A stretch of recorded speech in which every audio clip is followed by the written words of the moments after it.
चलिए आज बात करते हैं भारत के एलपीजी संकट की। ये सिर्फ रसोई गैस सिलेंडर की कमी की कहानी नहीं है, बल्कि एक ऐसा मुद्दा है जो हमारी अर्थव्यवस्था और राष्ट्रीय सुरक्षा से सीधे सीधे जुड़ा हुआ है। तो असल में हो क्या रहा है? देखिए, कहानी शुरू होती है बैंगलोर और पुणे जैसे शहरों से आ रही इन रिपोर्ट्स से, जहां गैस की किल्लत की वजह से ना सिर्फ छोटे बड़े कारोबार ठप पड़ रहे हैं, बल्कि ज़रूरी सर्विसेज पर भी असर पड़ रहा है। और यहीं से ना एक बहुत बड़ा सवाल खड़ा हो जाता है। क्या ये कुछ शहरों की लोकल प्रॉब्लम है, या फिर ये एक बहुत बड़े और गहरे संकट का इशारा है जिसकी जड़ें दुनिया के किसी दूसरे कोने में है? इस पूरी सिचुएशन को समझने के लिए चलिए सबसे पहले देखते हैं कि इसका आम लोगों की जिंदगी पर क्या और कैसा असर पड़ रहा है, जो अब देश के कई शहरों में साफ साफ महसूस होने लगा है। और असर आप देखिए कितना बड़ा है। होटल और रेस्टोरेंट बंद हो रहे हैं, कमर्शियल सिलेंडर की कीमतें वो आसमान छू रही हैं, 1500 रुपए तक पहुंच गई हैं। नतीजा, लोगों में पैनिक है और कालाबाजारी शुरू हो गई है। और इस सब के बीच सरकार कमर्शियल गैस को घरों की तरफ मोड़ रही है। पर यह तो एक टेम्पररी सोल्यूशन ही है। यहाँ पर एक बहुत इंटरेस्टिंग बात सामने आती है।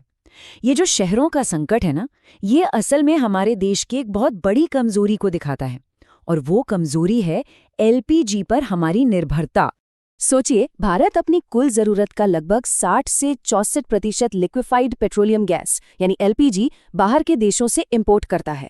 हाँ, प्रधानमंत्री उज्ज्वला योजना जैसी स्कीमों ने करोड़ों घरों तक एलपीजी पहुंचाया है, लेकिन इससे इंपोर्ट पर हमारी निर्भरता और भी ज्यादा बढ़ गई है। और ये निर्भरता कितनी एक तरफा है, ये इस चार्ट को देखकर साफ हो जाता है। हमारा ज्यादातर एलपीजी इंपोर्ट सिर्फ एक ही ज्योग्राफिकल एरिया से आता है, मिडिल ईस्ट। और बस यही बात इस संकट को और भी ज्यादा गंभीर बना देती है। तो अब सवाल ये उठता है कि हजारों किलोमीटर दूर चल रहा कोई झगड़ा भारत के किसी शहर में गैस सिलेंडर की सप्लाई कैसे रोक सकता है? इसका जवाब जियोपॉलिटिक्स में छिपा है। देखिए, सारी प्रॉब्लम की जड़ है होर्मुज जलडमरू मध्य। आप इसे दुनिया की एनर्जी सप्लाई की लाइफलाइन समझ सकते हैं। ये एक बहुत ही पतला सा समुद्री रास्ता है, लेकिन दुनिया का लगभग 20% तेल और गैस यहीं से होकर गुजरता है। यहाँ जरा सी भी गड़बड़ हुई तो समझ लीजिए पूरी दुनिया की एनर्जी सप्लाई हिल जाएगी। अब जरा इस सप्लाई चेन को देखिए। ये ना एक बहुत ही नाजुक चेन जैसी है।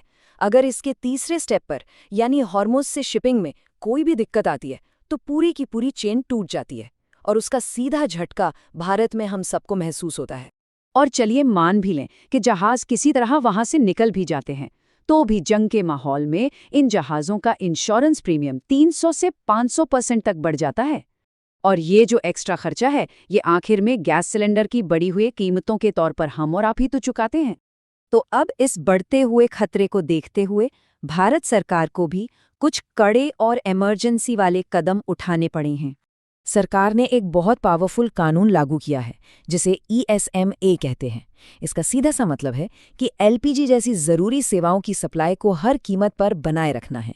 कोई हड़ताल या जमाखोरी नहीं चलेगी। इस्मा के तहत सरकार ने कई जरूरी कदम उठाए, जैसे बुकिंग का टाइम बढ़ा दिया ताकि लोग पैनिक में आके सिलेंडर जमा ना करने लगें। कमर्शियल सप्लाई को घरों की तरफ डाइवर्ट किया ताकि किचन में खाना बनता रहे, और अपनी रिफाइनरीज को प्रोडक्शन बढ़ाने के ऑर्डर दी। लेकिन यहीं पर हमारी एक और बहुत बड़ी कमजोरी सामने आती है।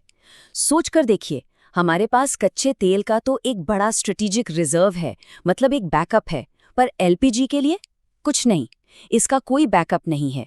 ये जस्ट इन टाइम सिस्टम पर चलता है, जिसका मतलब है कि सप्लाई रुकी और असर तुरंत दिखा। तो अब सवाल यह है कि भारत इस प्रॉब्लम से निकलने के लिए आगे क्या कर सकता है? फोकस अब एक लॉन्ग टर्म मजबूत स्ट्रैटेजी बनाने पर है। ये जो फ्यूचर की स्ट्रैटेजी है, ये 3 पिलर्स पर खड़ी है। पहला, डाइवर्सिफिकेशन, मतलब सिर्फ एक जगह पर निर्भर मत रहो। दूसरा, स्ट्रॉन्ग डिप्लोमेसी। और तीसरा, एनर्जी ट्रांजिशन, यानी धीरे धीरे इलेक्ट्रिक कुकिंग और पाइप्ड गैस जैसे नए ऑप्शंस की तरफ बढ़ना। लेकिन फिलहाल की सच्चाई तो यही है कि भारत की ऊर्जा सुरक्षा, आप कह सकते हैं, एक पतली बर्फ पर चल रही है। अगर मिडिल ईस्ट में ये टेंशन जरा भी और बढ़ी तो हमें आगे और भी बड़े झटकों के लिए तैयार रहना होगा। और ये हमें इस पूरे मामले के सबसे अहम और आखिरी सवाल पर ले आता है। क्या ऊर्जा सुरक्षा अब सिर्फ घर के बजट या इकोनॉमी का मुद्दा रह गया है, या फिर ये हमारी नेशनल सिक्योरिटी, हमारी राष्ट्रीय सुरक्षा का सवाल बन चुका है?